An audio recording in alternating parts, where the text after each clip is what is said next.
Hey, hello, assalamualaikum. Kenalkan, nama saya Arjuna dan hari ini aku akan membahas gimana caranya untuk sukses di YouTube lewat HP saja. Dan aku buat video ini bukan berarti aku sosok menggurui atau sotoy tentang YouTube. Pada zaman itu aku pernah sukses di YouTube ya, dengan subscribers kayak segitu tuh udah termasuk lumayan sukses ya, dan juga view-nya udah bisa dan udah dimonetisasi.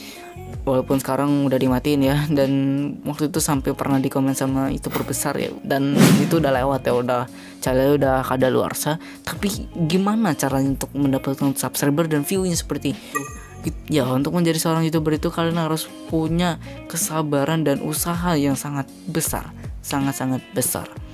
Apalagi untuk kalian yang modalnya cuma HP. Dulu aku membuat channel itu modalnya cuma HP doang, HP ibu lagi, dan udah HP doang, nggak ada yang lain, HP tok gitu, udah nggak ada yang lain, kayak nggak ada alat tambahan headset atau apapun itu, nggak ada sama sekali.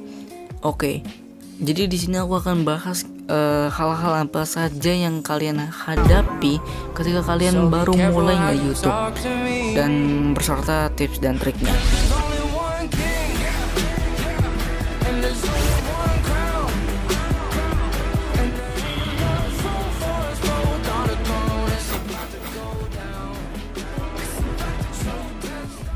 Yang pertama adalah peralatan. Ya, pasti di awal-awal kalian akan mikir, ya aku ingin menjadi YouTuber tapi nggak punya peralatan yang bagus, nggak punya yang nggak punya yang seperti ini, seperti itu ya. Pokoknya ya semua itu nggak penting. Yang penting itu adalah gimana semua alat yang ada di rumah kalian itu berguna untuk memproduksi video Anda.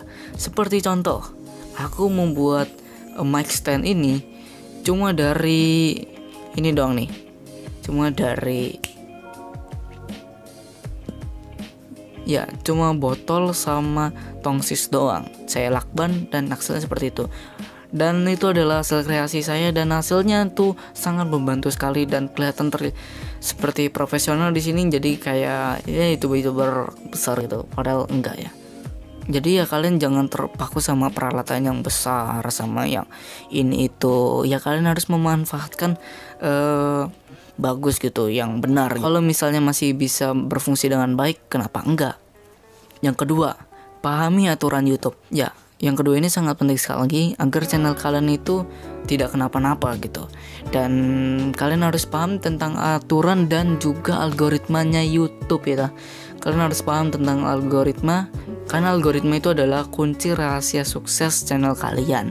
Apalagi aturan-aturannya. Ya, kalau misalnya channel kalian udah gede terus kalian melanggar aturannya, kan langsung kena strike, itu kan nggak lucu ya. Pokoknya kalian harus pahami tentang algoritma dan juga aturan YouTube. Setauku di 2019 dan juga 2020 algoritmanya masih sama. Siapa yang paling banyak upload, dia yang menang. Jadi kalian harus konsisten untuk mengupload video ya, jangan malas seperti aku. Dan untuk aturan-aturan YouTube itu pastinya akan diberitahu kalau misalnya di awal tahun ya, misalnya 2021 nanti akan dikasih tahu peraturan YouTube yang akan datang gitu. Pasti di setiap tahun di email kalian pasti ada. Dan peraturan-aturan YouTube ini sangat membantu karena nanti ada fitur-fitur channel yang mungkin benar-benar bagus, apa yang baru gitu pasti ada. Yang ketiga, tentukan topik channel kamu. Kalau misalnya kamu punya bakat masak, ya udah kalian bahas tentang masak-masak aja. Jangan pernah membahas hal lain. Misalnya kalian membahas masak, besoknya kalian membahas tentang game PUBG Mobile lagi. Dan ya kalau misalnya channel kalian udah gede, misalnya udah 1 juta atau 5 juta, ya boleh lah kalian bisa pindah konten gitu. Paling 5 kali dalam setahun aja gitu. Dan ya soalnya kalau misalnya kalian topiknya campur-campur, pasti YouTube akan bingung, ini channel kamu tuh mau ditaruh di mana?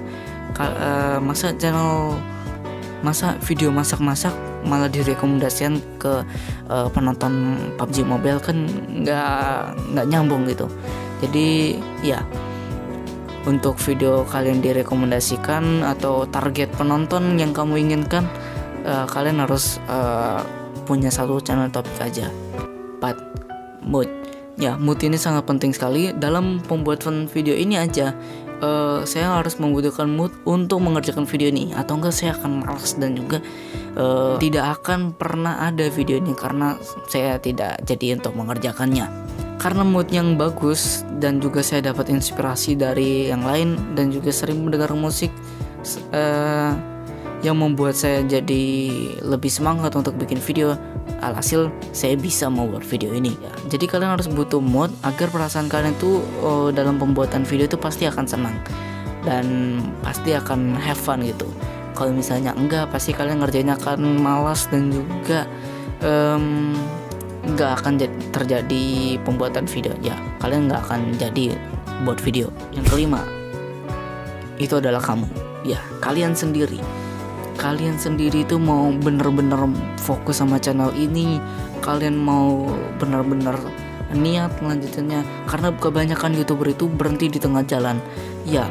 Udah mulai naik, mereka malah berhenti dengan alasan ya jadi YouTuber itu nggak gampang. Ya bener, emang nggak gampang, tapi mereka menyerah karena emang mereka itu nggak mendapatkan hasil gitu ya. Pokoknya kalian jangan pernah memikirkan hasil, pikirkan dulu karakter kalian seperti apa, karena karakter kalian dan ciri khas kalian itu yang akan ditunjukkan oleh penonton dan seketika kalian mendapatkan hasil tanpa sepengetahuan kalian, daripada kalian memikirkan hasil sehingga karakter atau ciri khas kalian itu tidak muncul ya.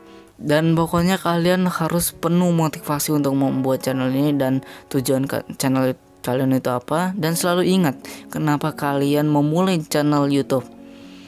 Pasti gue yakin kalian itu agak minder gitu sama video pertama kalian, kok channelnya buruk, banyak haters banyak gitu.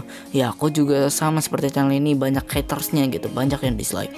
Tapi aku tidak peduli karena semua itu pasti akan berlalu. Karena semua itu berbesar juga mengalami hal tersebut. Kualitasnya sangat buruk ya. Dulu channelnya tuh buruk sekali, sekarang malah jadi YouTuber besar.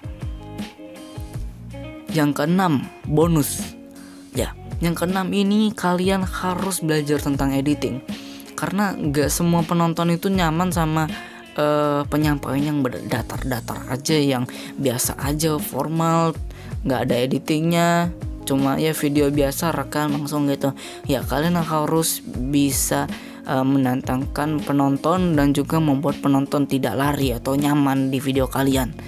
Jadi ya setidaknya kalian harus belajar ya lewat HP, pakai KineMaster, banyak aplikasi editing yang udah bagus banget dan bener-bener emang udah bagus banget ya sekarang ya, aplikasi editing udah kayak PC.